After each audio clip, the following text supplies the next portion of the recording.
أعوذ بالله من الشيطان الرجيم بسم الله الرحمن الرحيم الحمد لله رب العالمين والصلاة والسلام على أشرف الأنبياء والمرسلين حبيبنا شفيعنا مولانا محمد بن عبد الله وعلى آله وصحبه أجمعين رضيت بالله ربا وبالإسلام دينا وبمحمد نبيا ورسولا اللهم صل على سيدنا محمد اللهم صل على سيدنا محمد اللهم صل على سيدنا وحبيبنا وشفيعنا مولانا محمد طب القلوب ودوائها وعافية الأبدان وشفائها ونور الأبصار وضيائها وعلى آله وصحبه وبارك وسلم رب اشرح لي صدري ويسر لي أمري واحلل عقدة من لساني يفقه قولي أما بعد السلام عليكم ورحمة الله وبركاته. Alhamdulillah, syukur kita kehadirat Allah Subhanahu wa taala dengan limpah kurnia dan rahmatnya. Allah telah menggerakkan tangan kita, Allah telah menggerakkan kaki kita, dan Allah telah memberikan kita kesempatan waktu untuk sama-sama hadir ke masjid yang mulia ini, Masjid Fastabiqul Khairat. Kemudian Allah memilih saya dan semua yang hadir sama-sama duduk di dalam majlis yang mana disabdakan oleh baginda sallallahu alaihi wasallam sebagai Raudatul Jannah, taman-taman surga di dunia. Mudah-mudahan Allah angkat kajian kita pada subuh ini sebagai Raudatul Jannah. Amin ya rabbal alamin. Apa khabar jemaah Masjid Fastabiqul Khairat? Sehat? Sehat? Baik, kita sambung lagi pengajian subuh kita. Kalau minggu yang kemarin kita telah bahas tentang syafaat, syafaat, dan kita lihat apa itu syafaat dan siapa orang yang terhalang daripada syafaat dan cara untuk mendapatkan syafaat. Semua telah kita bahaskan. Pada minggu yang ini juga kita tidak bahas tentang kitab Syama'il Muhammadiyah, tapi kita akan bahas satu lagi yang berkaitan dengan Nabi sallallahu alaihi wasallam, yakni Haudin Nabi, telaga Nabi sallallahu alaihi wasallam. Telaga Nabi sallallahu alaihi wasallam. Siap untuk dengar? Siap? Siap? Macam tak ada semangat dia ni. Siap untuk dengar? Siap untuk minum telaga Nabi sallallahu alaihi wasallam? Siap? Mau minum apa tidak? Mau apa tidak? Maka kita akan lihat bagaimana caranya kalau kita mau minum dan cara apa itu telaga Nabi sallallahu alaihi wasallam. Baik. Seperti yang dibahaskan kemarin, kan, kita telah lihat kondisi ketika mana manusia dibangkitkan semula. Ketika manusia dibangkitkan semula di padang mahsyar, yang mana matahari itu didekatkan sejarak 1 mil. Kita bahas kemarin, sedekat, nah sini dekat, sangat dekat dengan kepala kita, sampai manusia semua berkeringatan, kan, betul, terseksa di padang mahsyar. Nah, baik. Maka di situ kita akan lihat, di situ adanya Nabi sallallahu alaihi wasallam memberikan kita syafaat agar segera dimulakan hisab. Kalau tidak, kita akan menunggu 50,000 tahun. Dah menunggu 50,000 tahun, nunggu lagi sampai bila-bila pun belum pasti kapan Allah mulakan persidangan ataupun hisab. Maka berkat Nabi sallallahu alaihi wasallam memberikan syafaat kepada kita. Nah, maka ulama membahas kapan kita akan diberi minum dari telaga Nabi sallallahu alaihi wasallam, sesudah hisab atau sebelum hisab? Sesudah ke sebelum? Ataupun setelah sirat? Tahu sirat? Setelah kita melewati titian sirat ataupun sebelum melewati titian sirat?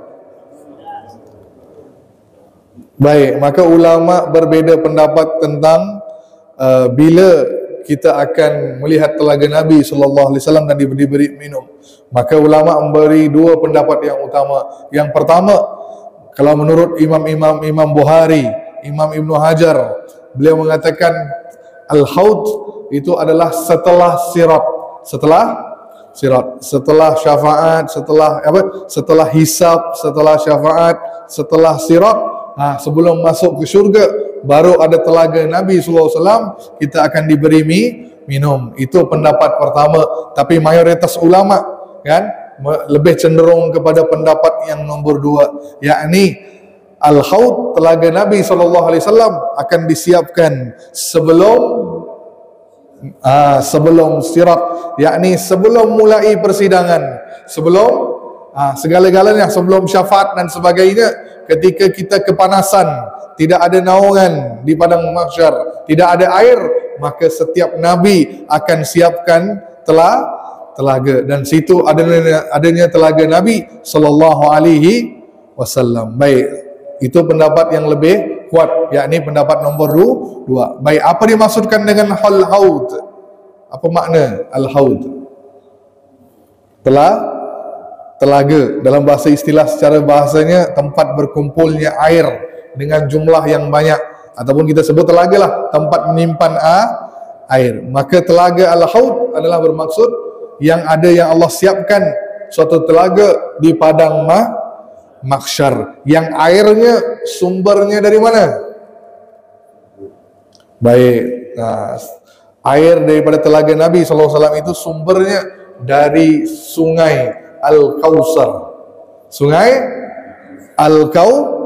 Al-Kausar dari syurga. Dari sumber sungai itu dari syurga, dari arasy Allah turun ke syurga semuanya, terus sampai ke haudin Nabi di padang mahsyar. Maka telaga Nabi pun digelar Al-Kausar. Fahim dong?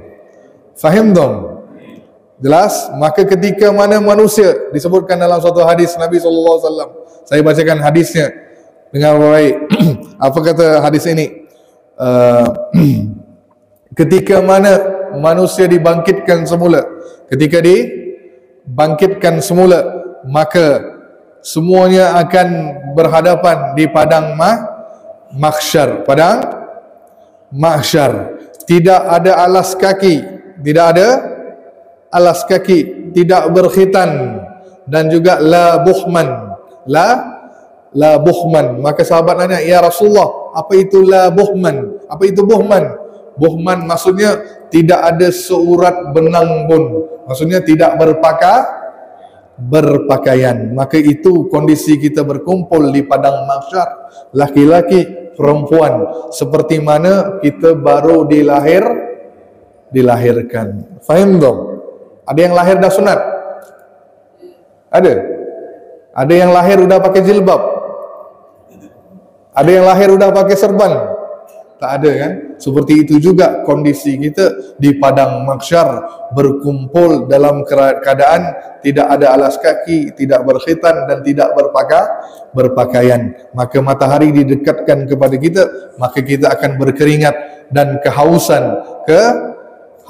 Maka di situ akan adanya Nabi SAW dengan sabda baginda, sesungguhnya aku menunggu kalian di telagaku. Siapa yang menuju ke telagaku dan minum airnya, maka nescaya dia tidak akan rasa haus selama-lamanya. Tidak akan rasa haus selama-lamanya. Itu kehebatan telaga Nabi SAW. Dan bukan hanya Nabi SAW ada telaga, setiap Nabi dan Rasul ada telaga masing-masing. Nabi sebut, sesungguhnya setiap Nabi memiliki telaga, dan mereka berbangga siapa yang paling banyak minum dari telaga mereka. Maka Nabi berbangga, aku berharap kalau akulah orang yang paling banyak manusia datangi dan minum dari telaga aku. Maka itu suatu kehebatan Nabi SAW, yakni Nabi ingin telaganya didatangi oleh umatnya untuk minum air daripada telaga tersebut. Mudah-mudahan kita termasuk dalam golongan itu. Baik, maka hadis tentang telaga Nabi SAW bukan lagi sahih, tapi mutawatir, sangat tinggi. Kenapa? Apa maksud mutawatir? Maksudnya ramai sahabat yang meriwayatkan hadis tentang telaga Nabi. Baik, kita akan lihat bagaimana kondisi telaga Nabi SAW. Dari kita lihat jarak waktunya, jarak waktu nak menempuh telaga Nabi sallallahu alaihi wasallam. Disebutkan dalam riwayat yang sahih bahawa telaga Nabi itu bukannya bulat tapi 4 segi. 4 berapa segi? Segi 4. Nah, segi 4 dan masing-masing sama panjang, sama apa maksudnya? Bujur sangga. Ya, sisinya sama. Sisi dengan panjangnya sama. Dan disebutkan dalam riwayat kalau dari satu sisi kita nak ke sisi ini akan mengambil waktu, Nabi sebut sejauh 1 bulan perjalanan. Boleh lihat betapa besar telaga Nabi sallallahu alaihi wasallam. Sejauh mana? Dari satu sisi, bayangkan ni segi 4. Nah, dari sisi ini nak ke sisi ini satu bulan. Dari sini nak ke sini satu bulan. Sini ke sini satu bulan. Boleh lihat betapa luasnya telaga Nabi sallallahu alaihi wasallam. Sangat besar dan luas. Dan disebut itu baru jarak. Kemudian Nabi sebut waktu tadi ni perjalanan. Kalau tadi waktu 1 bulan perjalanan, ini jaraknya di antara seperti Mekah ke Baitul Muqaddis. Dari Mekah pergi ke Baitul Muqaddis di Palestina. Nah, di Palestina, yakni jaraknya seperti itu. Dari Mekah nak pergi ke Palestina. Terus dalam hadis yang lain Nabi sebut jaraknya antara Madinah sampai ke Oman, ataupun dari Madinah dalam hadis yang lain sampai ke Son'a itu di Yaman. Dari Madinah sampai ke Yaman. Nah, bermacam-macam ukuran, kan? Nah, jadi kalau ulama menafsirkan hadis itu, kenapa Nabi sebut satu bulan perjalanan, maka kita ambil secara kasarnya seekor unta. Tahu unta? 1 jam kalau unta itu berjalan, dia bisa berjalan sejauh 5 km. Berapa? 1 jam kalau dia berjalan, dia boleh berjalan sejauh 5 km. 1 hari paling maksimal seekor unta boleh berjalan sejauh 10 jam. Berapa? Paling jauh berapa? 10 jam. Maksudnya 10 dikali 5 berapa? 50 kilo per hari. Nah, itu paling jauh seekor unta boleh berjalan sehari. Ni Nabi sebut sebulan. Jadi 50 dikali 30 berapa? 1.500 km. Ni secara kasar. Kalau anda ambil seperti yang kata saya tadi kan, jaraknya antara Mekah ke Baitul Muqaddis lebih kurang jaraknya sama, betul? Ataupun jarak dari Madinah ke Son'a ke Yaman pun sama, lebih kurang 1.500 kilometer. Lihat betapa luasnya telaga Nabi sallallahu alaihi wasallam. Nah, kalau dah telaga luas, bagaimana dengan gelasnya, cawannya? Nah, berapa banyak cawan? Nah, disebut dalam hadis, cawannya itu sebanyak bagaikan bintang-bintang di langit. Apa? Sebanyak bintang-bintang di langit. Begitu banyak. Maksudnya kalau dah telaga besar, airnya banyak, pasti cawannya pun banyak. Terus airnya, Allahu Akbar. Ni airnya. Dengar baik-baik. Nabi sebut airnya lebih putih dari susu. Lebih putih dari susu. Dan aromanya lebih harum dari minyak misik. Tahu misik? Apa misik? Misik? Iyalah minyak wangi. Minyak apa misik? Kasturi. Bukan kasturi yang antum ini, bukan. Itu kasturi yang baunya kuat sangat sampai antum tak bisa tahan, bukan. Kasturi ini lebih sangat wangi sekali, yang asli kan, baunya sangat harum. Nah, airnya lebih putih daripada warna susu dan wanginya lebih kuat, maksudnya lebih harum jika dibandingkan dengan minyak misik. Terus dinginnya, air itu lebih dingin daripada ais. Apa ais? Es. Ini bahasa Malaysia. Ais, kan? Kan? Ataupun dalam hadis yang lain, airnya lebih manis daripada madu. Lebih manis daripada madu. Dan sumber telaga Al-Haud adalah berasal dari sungai Al-Kausar, sungai yang terdapat di dalam syurga. Dan di situ, nah, dipancarkan ada dua saluran. Apa betul? Saluran. Dialirkan itu saluran. Apa sebut sini? Pipa. Betul, saluran. Apa dia? Bukan yang kita nak air ni kan, dari telaga kita nak pindahkan ke, contoh nak ke tempat wuduk. Apa pakai apa tu? Pipa. Pakai PDAM pula dia. Saluran lah yang antum nyambung tu, yang menyambungkan air supaya air tu ngalir. Pipa. Oh, pipa. Baik, pipa. Jadi kami sebut saluran. Ada dua saluran. Maksudnya dari sumber sungai Al-Kausar ada dua salurannya yang nyambung sampai ke telaga Al-Haud. Satu daripada emas, satu daripada perak. Nah, itu yang menyambung sampai air itu dari surga ngalir ke telaga Nabi di padang mahsyar. Baik, lihat betapa indahnya telaga Nabi SAW. Tapi walaupun indah, dengar baik ni, ada orang yang akan diusir daripada minum telaga Al-Kausar ataupun haud Nabi SAW. Walaupun dia umat Nabi, walaupun dia umat Nabi. Dengar baik-baik. Jadi penghalang seseorang minum daripada telaga Al-Haud adalah gara-gara apa? Kira-kira apa kesalahan dia? Sampai Nabi ngusir dia dari telaga. Tahu ngusir? Seperti kalau antum lihat pergi ke padang pasir. Kalau telaga itu miliknya orang yang ada unta, kan? Pemilik unta, dia ada telaga, kan? Kalau ada orang lain yang datang minum, dia akan usir. Ini telaga aku, bukan kau punya. Tak boleh kau minum. Seperti itu juga Nabi SAW akan usir orang-orang yang cuba minum daripada telaga ni. Kenapa dia sangat rugi? Rugi.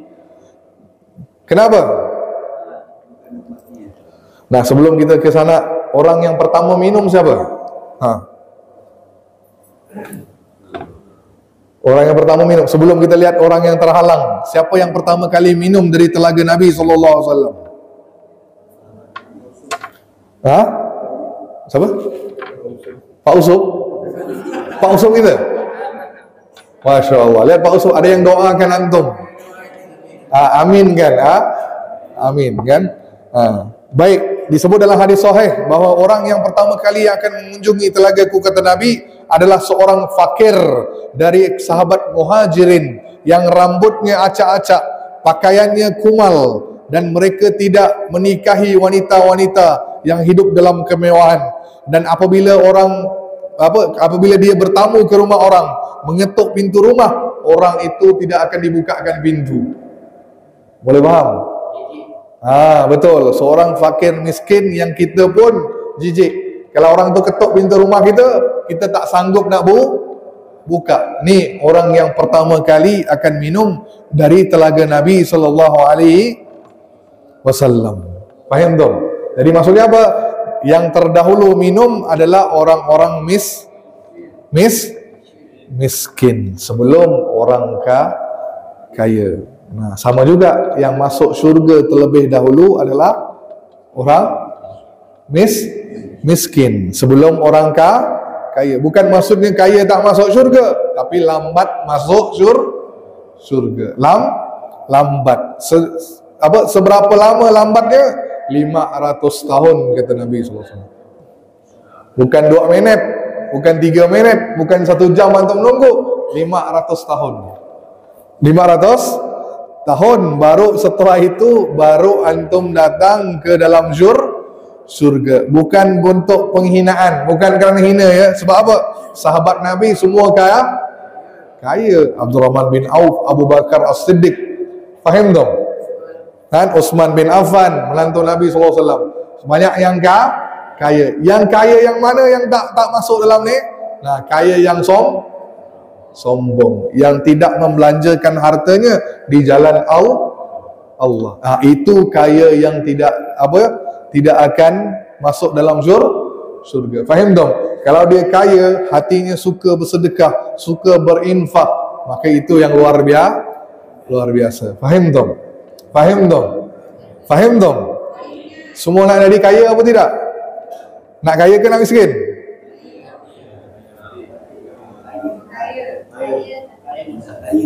Nak kaya ke nak miskin? Kaya mana ni? Kaya banyak isteri?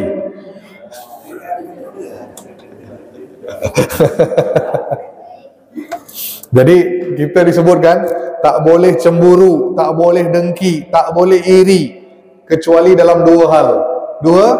Dua hal. Orang Islam ni tak boleh ada dengki, tak boleh cemburu, tak boleh dengki, kecuali dalam dua orang ni. Dia boleh lihat dan dia boleh iri. Irinya tu iri yang baik. Apa itu? Maksudnya iri yang diperbolehkan. Apa dia? Betul. Satu, orang yang berilmu. Antum nampak orang itu ilmu dan dia mengamalkan ilmunya dan dia ajarkan. Antum lihat kiai, antum lihat ulama, maka antum kena irinya yang baik. Ya Allah, mudah-mudahan aku juga berilmu. Yang pertama. Yang kedua, orang kaya yang ada harta. Yang mana bukan dia belanja untuk diri dia, tapi dia belanja untuk fi sabilillah. Faham dong? Jelas tak? Nah, bukan hanya dia beri zakat waktu bulan Ramadan, bukan hanya dia beri zakat mal, dia sentiasa bersedekah. Contoh, dalam rumah dia ada 5 mobil. Nah, terus dia cuma pakai 1, 4 mobil itu daripada terbiar di situ hanya untuk pameran, maka dia buat apa? Dia cari siapa yang nak guna mobil aku ni, diwakafkan. Wakaf ni bukan antum beri langsung. Ada namanya wakaf pakai. Tahu wakaf pakai? Wakaf manfaat. Itu namanya. Kalau antum ada rumah tu daripada dia kosong, Ustaz, tolong tinggal di sini gratis. Pakailah selama Ustaz nak. Ni ada mobil Ustaz, tak ada yang nak pakai ni, silakan selamanya pakai. Faham tu?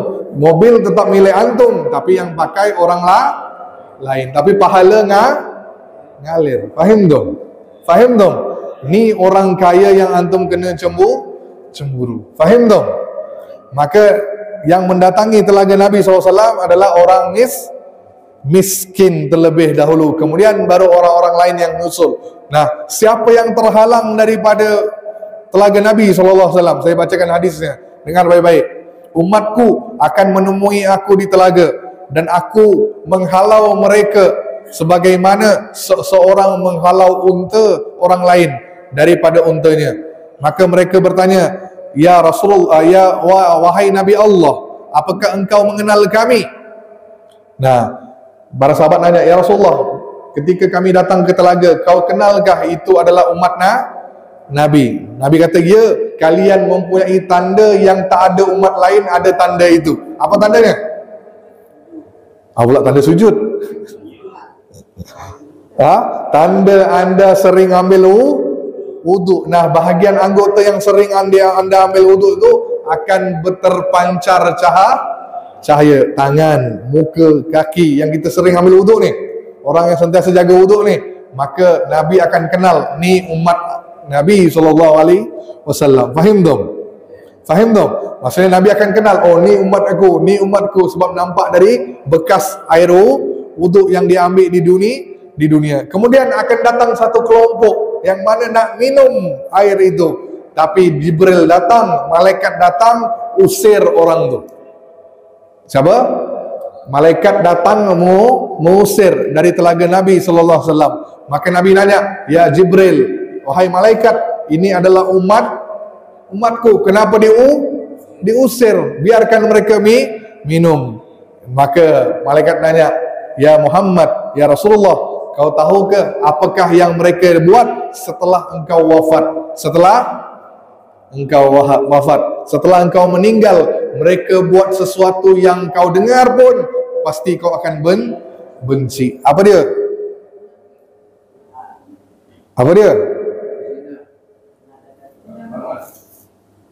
Yang pertama, murtad. Apa dia? Orang-orang yang murtad. Yang mana ketika Nabi hidup dia beriman, setelah Rasulullah wafat, faham tu? Dia tak ikut lagi dah syariat. Dia langsung berubah ke agama lain. Dan bukan hanya zaman Nabi saja, sampai sekarang, sampai kiamat. Siapa yang murtad dari agama Allah, maka hati-hati. Faham tu? Dan maaf ni, saya ni mengkaji juga negara yang paling banyak orang murtad. Allahu a'lam bishawab ya. Paling banyak di mana? Siapa yang tahu? Indonesia. Janganlah nyalahkan di negara sendiri. Singapura. Antum lihat nama dia Ismail tapi minum amar. Antum lihat namanya Ismail, namanya Ali tapi ada anjing di rumahnya.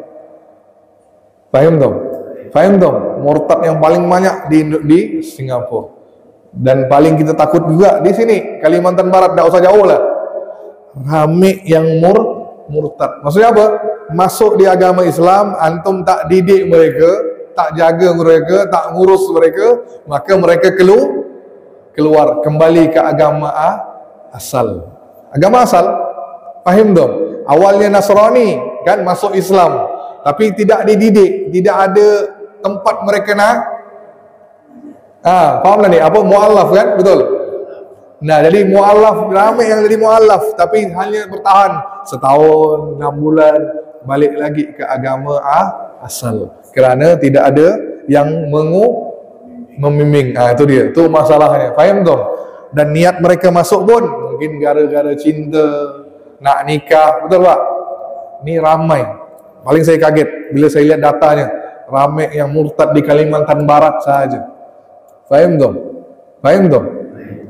Setahun tu bisa sampai puluhan ribu. Setahun. Gara-gara apa? Tidak ada yang ngurus. Maka hati-hati, kalau ada yang murtad dan tidak kembali ke agama Islamnya, maka orang ini akan dijauhkan daripada telaga Nabi SAW. Terus yang keduanya, orang-orang paling jelas, orang kafir. Orang kafir walaupun dia dahaga macam mana sekalipun, tidak akan didekatkan ke telaga Nabi. Nah, seterusnya orang munafik. Orang apa? Munafik. Tahu orang munafik? Ada sini munafik? Ya ke? Yang kata insyaAllah tak ada tu yang paling bahaya. Itu yang paling harus hati-hati. Saya tak kata orang munafik, saya kata ada tak ciri munafik? Ada tak tanda-tanda munafik? Saya tak kata munafik, saya kata tanda-tanda munafik. Ada? Tahu ada? Ada ke tak ada ni? 4 Nabi sebut dalam hadis. Kalau ada hadis 4 tanda orang munafik. Pertama, kalau dia berjanji, dia ingkari, tak tepati waktu, tak tepati janji. Yang kedua, kalau dia bercakap, berdusta, berbohong. Yang ketiga, kalau dia diberi amanah, jadi pengurus masjid, takmir masjid, tapi dia pecah amanah. Yang keempat, hadis yang lain, riwayat yang lain, kalau dia bergaduh, berdebat, dia walaupun di pihak yang salah, dia nak menang juga. Faham tak? Dia nak menang juga walaupun di pihak yang salah. Dah tahu salah, tak mau mengalah, tetap nak membenarkan dia, nak menang. Ni 4 ciri orang munafik. Ada nak dalam diri kita? Tak ada. Tak pernah berdusta. Masya Allah, hebat isteri-isteri antum ni, tak pernah dusta. Ya pak ya? Ataupun antum boleh lihat dari segi solat. Nah, orang munafik tandanya solat apa dia? Dalam solat. 6 ciri pernah kita bahas dulu kan? 6 ciri orang yang munafik dalam solat. Tak usah jauh. Solat dia. Apa dia? 6. Pertama, wa iza qamu ila shalah, ketika dipanggil untuk solat, qamu kusala, bangun dalam keadaan malas. Ada azan subuh, aduh tutup tarik selimut. Ada? Sini tak ada lah, sini semua calon penghuni surga Allah Subhanahu wa taala. Kalau antum tak bangun, tak datanglah kajian ni kan. Nah, maksudnya apa? Ketika dengar azan dah apa, dia rasa malas. Kan? Wa iza qamu ila shalah qamu kusala, kan? Berdiri dalam keadaan malas. Yang kedua, yuraunan nas, minta puji. Minta puji, yakni ada sifat riya, pamer. Aku ni solat, aku ni ahli ibadah. Ni ciri ni orang munafik. Yang ketiga, ketika dia la yazkurunallah illa qalila, tidaklah dia mengingat Allah sedikit kecuali sedikit sahaja.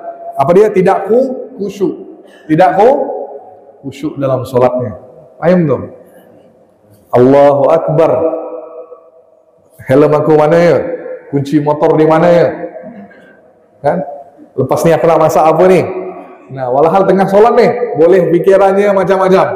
Faham tu? Faham tu? Antum rapat, belum ada nak cari solusinya kan? Rapat ni, okey kita berhenti solat dulu. Waktu solat, selesai solat langsung antum kata, aku dah dapat jawapan dah. Ni solusinya, boleh kita buat gini. Gimana rencananya? Bila kau fikirkan, tadi waktu solat. Tadi waktu solat baru aku fikir. Nah, ni dia orang-orang ciri ada munafik. Berapa dah? 3.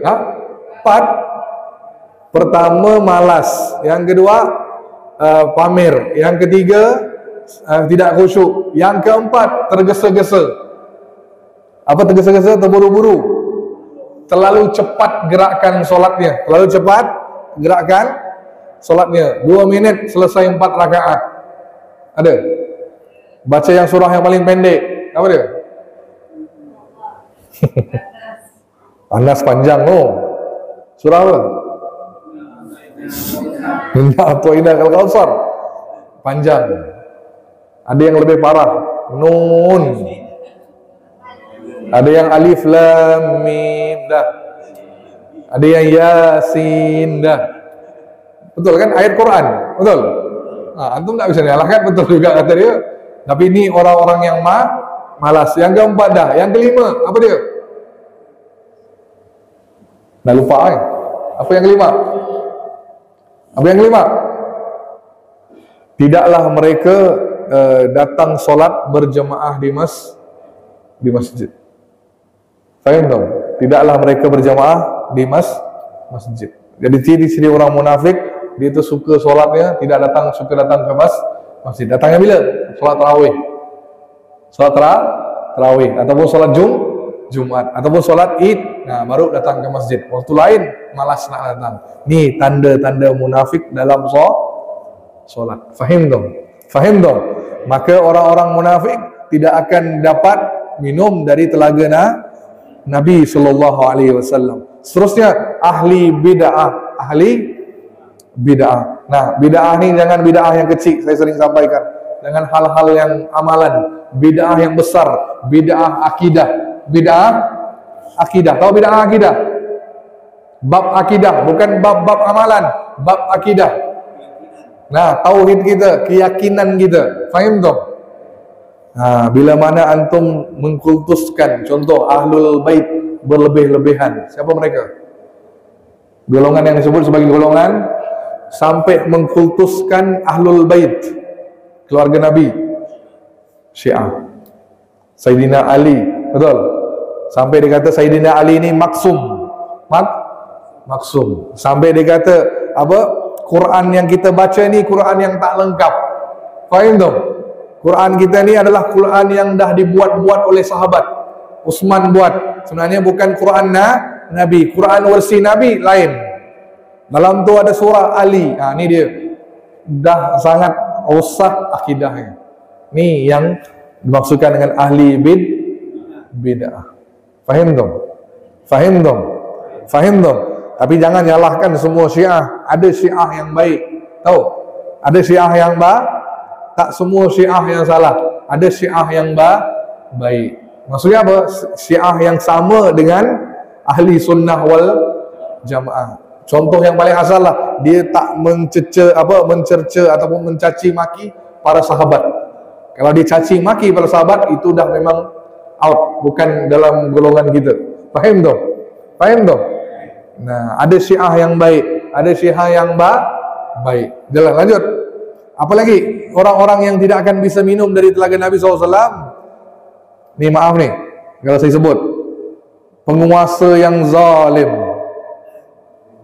Penguasa yang zalim. Tak usah terlalu ke dalam, antum faham-faham sahajalah.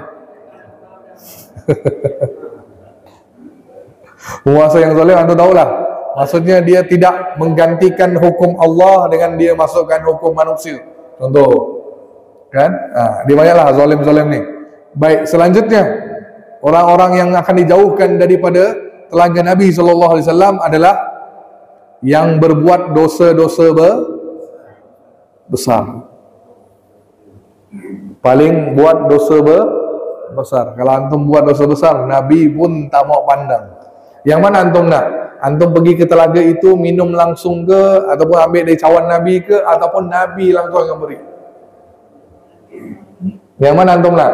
Datang langsung antum ambil sendiri airnya, ataupun nak ambil ataupun Nabi langsung yang beri air itu? Yang mana antum nak?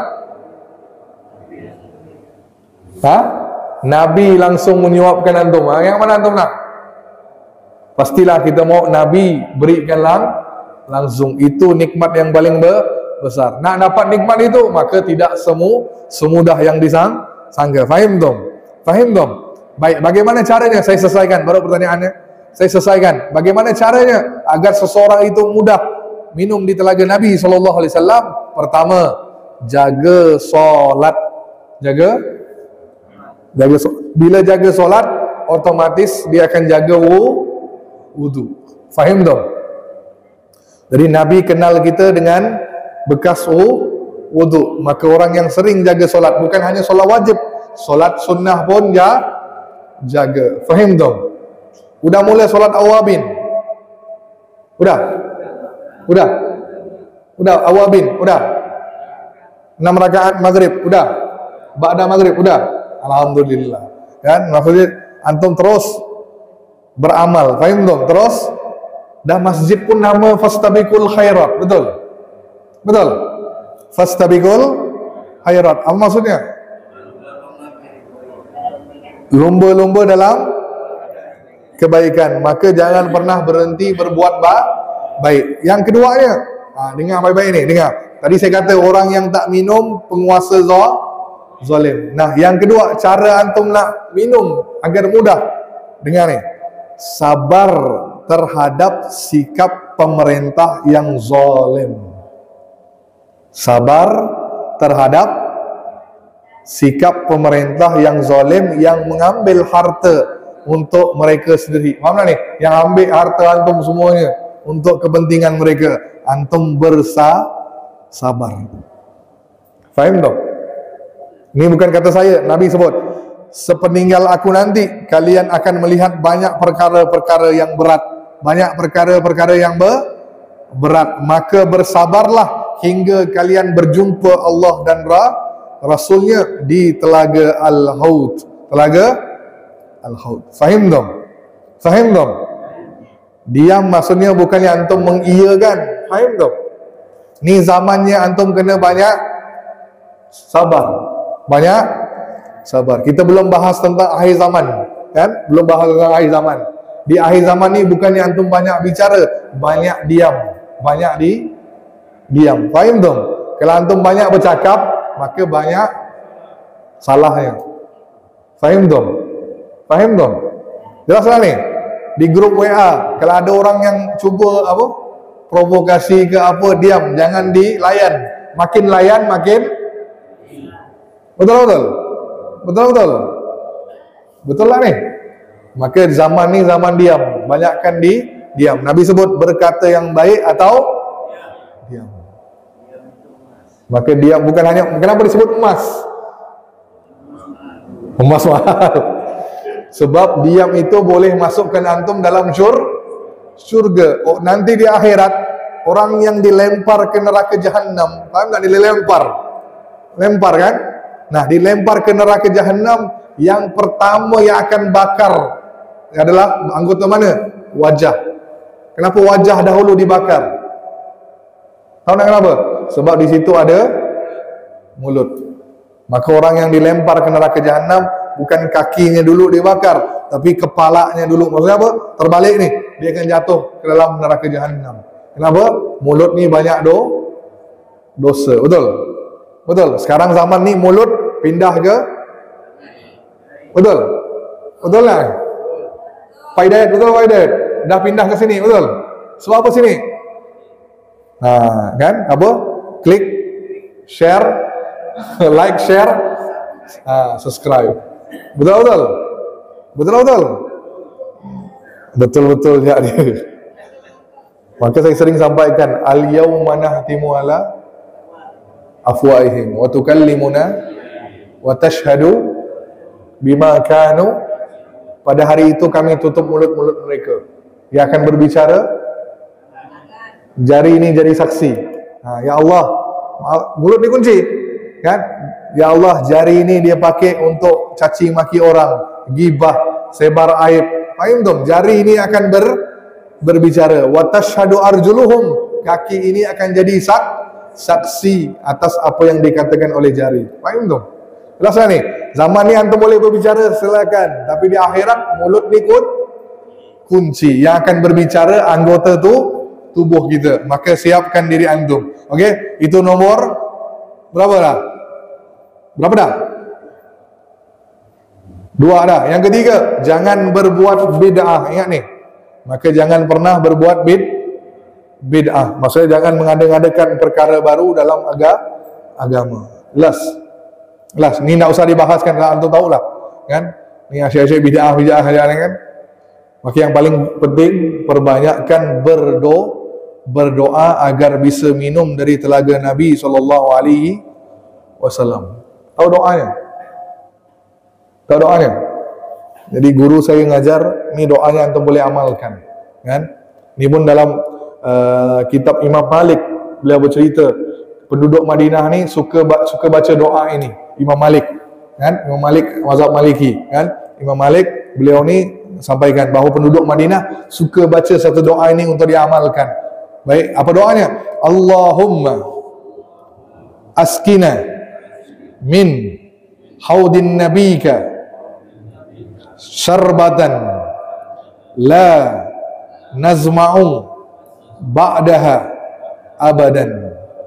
Nah, ni doanya pendek. Ulang lagi, sama-sama. Allahumma askina min haudin nabika syarbatan la nazma'u ba'daha abadan.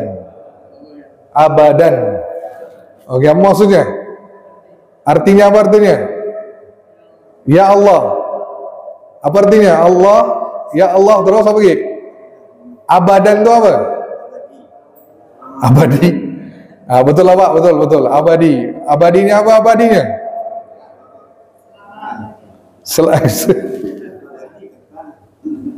Betul lah abadi. Apa maksud abadinya? Maksudnya selama-lamanya apa dia? Dah, okey. Tadi dah bacakan Arabnya, sekarang Rumi. Ya Allah. Sama, ya Allah, lanjut. Ya Allah. Ya Allah, berikan kami minum dari telaga Nabi-Mu dengan minuman yang kami tidak akan haus. Tidak akan dia pula sambung.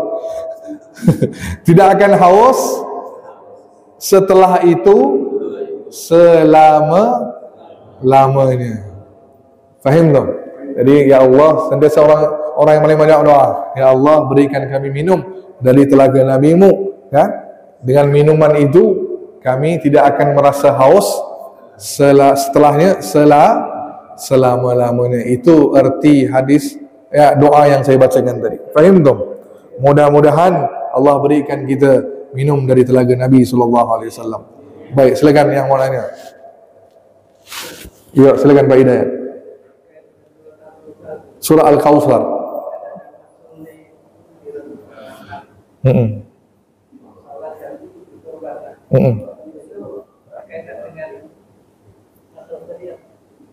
Baik.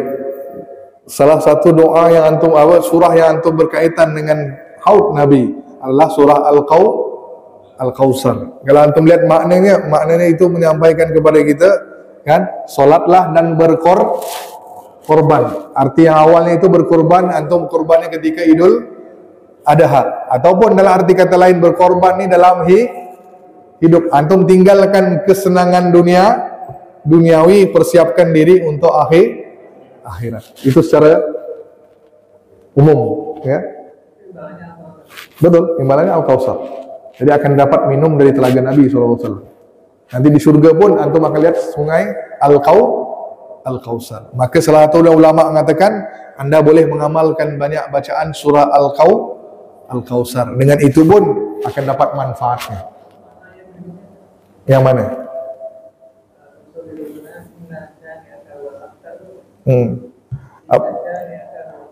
Inna syani, anak kena lihat tafsir Ibnu Katsir nih. Tak bisa bicara sendiri kan. Sebab saya bukan ulama ya kan. Ulama tafsir Quran ni Ibnu Katsir kan yang paling hebatnya. Apa kata Ibnu Katsir? Ialah sungguh orang-orang yang membencimu dialah yang terputus dari rahmat Allah. Itu maksudnya, sungguh orang-orang yang membencimu dialah orang-orang yang terputus dari rahmat Allah Subhanahu wa taala. Ini ayatnya ayat yang untuk menggembirakan Nabi SAW. Jadi musyrikin Mekah, ada orang yang benci Nabi SAW, maka Allah tenangkan Nabi, kan? Orang-orang yang membencimu ni pasti akan terputus dari rahmat Allah. Maksudnya apa? Di dunia dia tidak akan dapat manfaat, di akhirat pun dia tidak akan dapat sebarang manfaat. Maksudnya syurga tak dapat, minum Al-Kautsar tak dapat, hisabnya berat, kan? Syafaat pun tak dapat. Itu arti kata secara umumnya. Okey, lanjut. Ada lagi pertanyaan lain? Silakan. Iya Pak. Oh di sini Bapak ya? Assalamualaikum warahmatullahi wabarakatuh. Waalaikumsalam warahmatullahi wabarakatuh. Pertama pertanyaan masalah cemburu. Cemburu? Ya, enggak boleh. Enggak boleh. Tapi apakah itu berlaku khusus suami istri? Masuk kata cemburu juga. Lalu kedua, orang-orang kafir ini apakah boleh sholat? Orang-orang Kafir yang masuk golongan kafir, apakah itu boleh sholat? Karena persyaratannya dia harus mereka tidak kafir.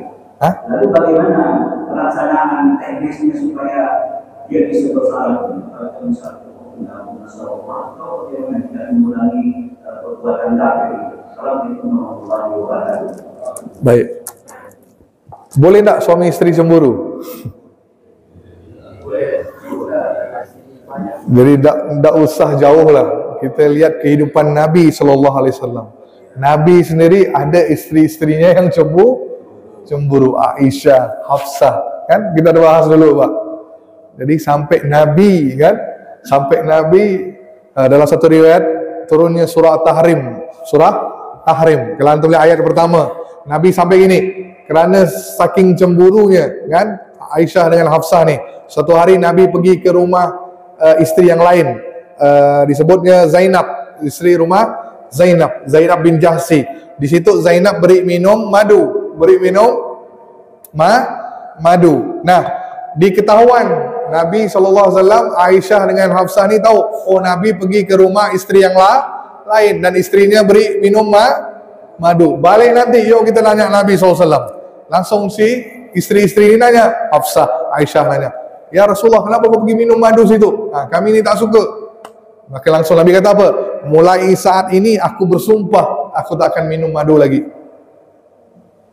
Senang hati kamu? Nabi sebut itu. Senang hati kamu lihat Nabi SAW. Madu halal apa tidak? halal, tapi Nabi sanggup nak bersumpah untuk menyenangkan hati isteri yang cemburu, Pak. Jadi cemburu ni wajar, tapi jangan sampai isteri ni kena faham, kalau dah keterlaluan, maka itu yang harus kita tegur. Faham tu? Coba bayangkan bapak ada isteri tak ada rasa cemburu, gimana perasaan bapak ni? Ni isteri ke tunggul kayu ni kan? Tak ada apa-apa perasaan ni kan, tak rasa cemburu dia. Faham tu? Jadi sebab ya, itu yang pertama. Terus yang kedua pertanyaannya, orang kafir apapun amalan yang dia buat rugi, tak akan ada nilai. Contoh, mungkin dia tak percaya pada Allah, tapi dia ada Tuhan, dia sembah berkali-kali, jutaan kali dia sembah, tak ada nilainya di akhirat, Pak. Contoh, ada orang kafir, dia tak minum arak, dia tak makan bab satu, macam orang Islam lah, tapi dia tak beriman, di sisi Allah tak diterima amalnya. Kenapa? Kunci Allah terima amalan adalah la ilaha, dia harus muslim. Jadi dia harus mengucapkan kalimat syahadat dulu, baru bisa diterima amalnya. Jadi selama dia tak mengucap kalimat syahadat, dia berbuat apapun kebaikan, tak ada nilai di akhirat, tapi di dunia dia dapat. Dunia dia dapat kerana sifat Ar-Rahman tu tadi, sifat penyayangnya Allah. Allah Maha Adil, dia beramal, maka Allah beri kesenangan di dunia. Mungkin mudarat dijauhkan, diberi harta, tapi cuma di dunia. Di akhirat nol. Jelas, Pak? Okey. Ada lagi? Sebelah sini. Masya Allah, semua muka-muka ni insya Allah mudah-mudahan dapat minum dari telaga Nabi sallallahu alaihi wasallam. Kan? Faham tak? Mudah-mudahan kita semua dapat minum dari telaga Nabi sallallahu alaihi wasallam. Ibu-ibu ada pertanyaan, Bu? Ada, Bu? Udah? Udah ya, sip. Itu sahaja. Saya minta izin nanti insya-Allah siang saya akan berangkat ke Ketapang. Mohon doanya dipermudahkan urusan safari dakwahnya oleh Allah Subhanahu wa taala. Kan? Sama-sama kita berdoa. Boleh tutup dengan doa? Boleh nih. Bismillahil Al-Fatihah. A'udzubillahi minasyaitonirrajim. Bismillahirrahmanirrahim. Alhamdulillahirabbil alamin arrahmanir rahim maliki yaumiddin. Iyyaka na'budu wa iyyaka nasta'in. Ihdinas siratal mustaqim. Siratal ladzina an'amta 'alaihim ghairil maghdubi 'alaihim waladdallin. Amin. Amin amin amin. Bismillahirrahmanirrahim. Alhamdulillahirabbil alamin. Wassalatu wassalamu ala asyrafil anbiya'i wal mursalin. Habibana syafi'ana maulana Muhammad bin Abdullah wa ala alihi wa sahbihi ajma'in. Allahumma ighfir lana dzunubana wa liwalidina warhamhum kama rabbana shighara wa li jami'il muslimin wal muslimat wal mu'minina wal mu'minat al ahyat minhum wa anwat bi rahmatika ya arhamar rahimin. Allahumma akhtim lana bi husnil khatimah wa la tahtim alaina bi su'il khatimah. لا إله إلا أنت سبحانك إنا كنا من الظالمين.